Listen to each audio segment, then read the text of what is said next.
আজকে আমরা এসেছি সেই নানুরে মাছ ধরতে। 2000 টাকার পাস টিকিটে এসেছি। মাছ খুবই ছোট, কিন্তু খুব অল্প মাছ আছে পুকুরে, অল্পই হচ্ছে মাছ। এইমাত্র একটা হিট হয়েছে, দেখা যাক মাছটা কতটা বড় এবং কি মাছ। খুব ছোট মাছ, রুই। আবার এর পরবর্তী হিটে দেখা যাক কি মাছ লাগে।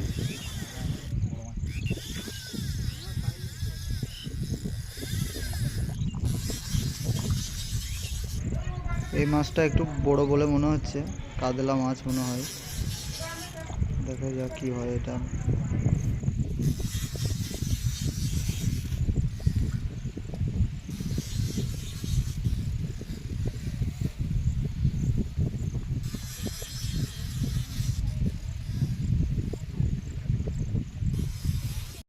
ছাড়া আর আর যা হয়ে গেছে।